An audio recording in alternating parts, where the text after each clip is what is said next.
Ada ibadah yang dicontohkan oleh Rasulullah SAW berupa bangun di malam hari, dikenal dengan ibadah tahajud. Nah, Bapak Ibu, ibadah malam itu dalam bentuk salat dibagi ke dalam dua bagian.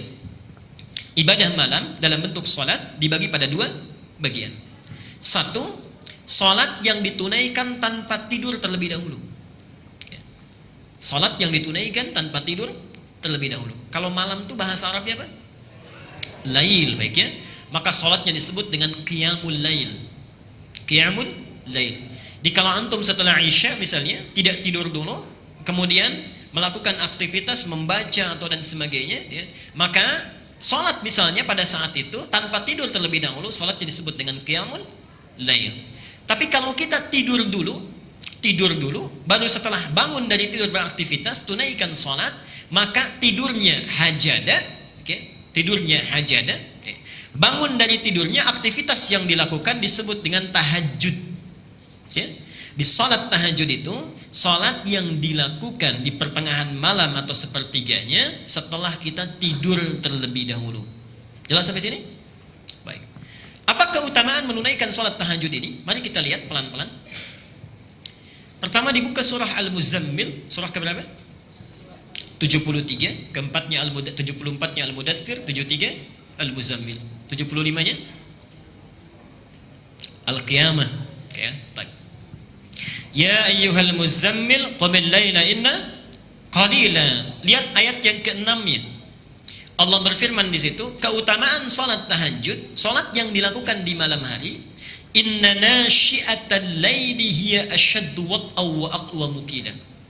Kalau kita tunaikan salat di malam hari, misal terutama tahajud, walaupun hanya 2 rakaat saja, 4 rakaat saja misalnya, atau 6 rakaat saja, atau nanti kita lihat sunnah Nabi-Nya antara 11 sampai 13 rakaat, maka salat yang kita tunaikan akan jauh lebih khusyuk dibandingkan salat yang ditunaikan di siang hari.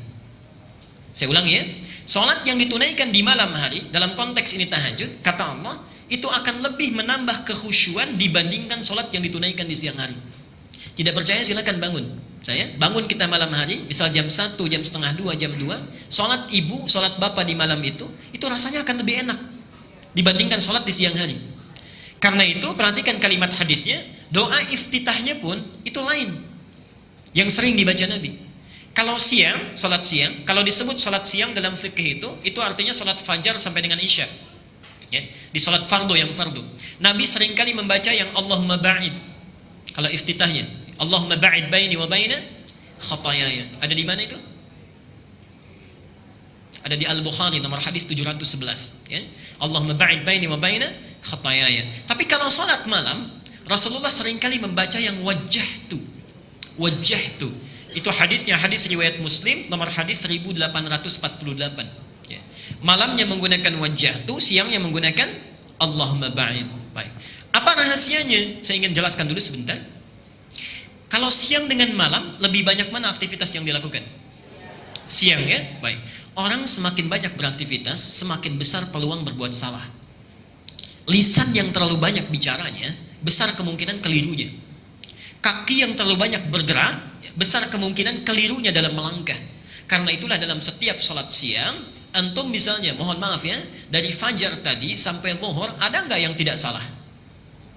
Pasti ada saja kesalahan yang kita perbuat, ya. Pulang dari masjid pun kadang kita bicarakan orang lain, minimal ustadznya gitu kan. Baik.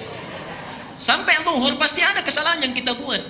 Karena itulah dalam setiap doa iftitah yang kita baca atau istiftah, kita memohon kepada Allah sebelum sholat mengingat kesalahan-kesalahan kita. Lalu kita rasakan semua itu, kita baca Allahumma ba'id baini wa baina khatayaya kama ba'adta bainal masyriqi wal maghrib. Ya Allah, kalau sebelum sholat ini saya punya kesalahan yang saya bawa sampai sholat ini, mohon jauhkan saya antara kesalahan yang saya perbuat dengan saya, sejauh engkau jauhkan timur dan barat. Subhanallah. Itulah makna hadis, salat yang satu dengan yang lainnya menggugurkan, menghapuskan kesalahan yang diperbuat di antara keduanya. Tapi malam tidak. Malam menggunakan wajah tuh, hadisnya dari Ali bin Abi Thalib. Kalau yang Allah maba'id dari Abu Hurairah. Perhatikan kalimatnya. Shallaitu khalfa Rasulillah sallallahu alaihi wasallam. Saya salat di belakang Rasulullah sallallahu alaihi wasallam, kata Ali, fastaftaha, maka beliau membaca doa istiftahnya. Perhatikan kalimatnya, wajjahtu wajhiya lilladzi fataras samawati wal ard, dan seterusnya. Itu ada di hadis Muslim nomor hadis 1833. Apa kaitannya dengan ini? Bapak Ibu sekalian, mari kita terjemahkan sebentar. Kadang-kadang kita baca, kita tidak memahaminya. Wajjahtu, bangun malam ini ya. Kita bangun di malam hari, lebih menyentuh ke dalam jiwa, tenang suasananya.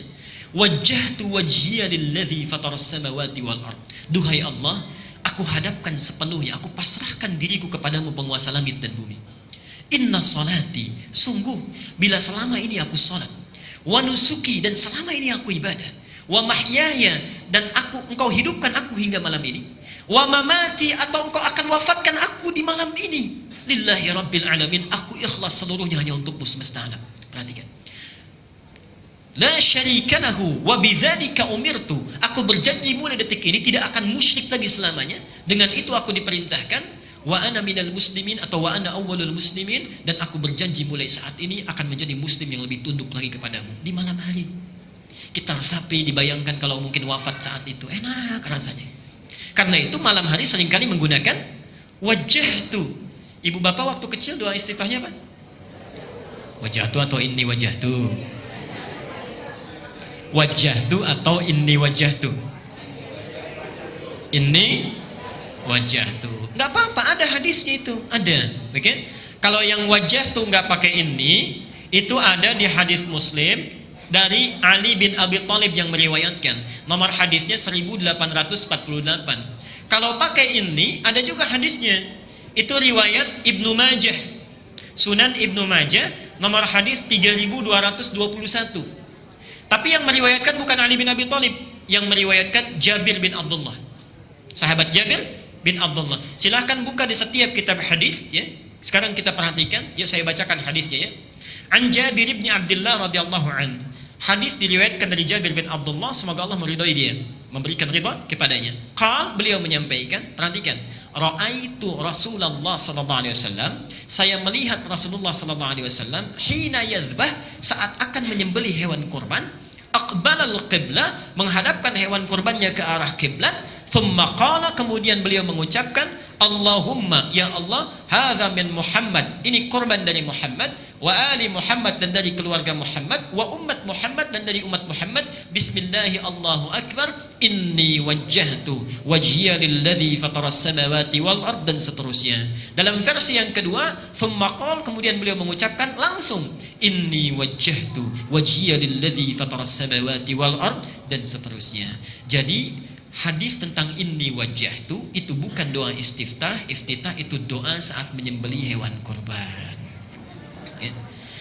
Jadi subhanallah, tidak ada di dunia ini yang berkurban lebih banyak di luar bulan Dzulhijjah kecuali antum ini ya, sejak kecil. Baik.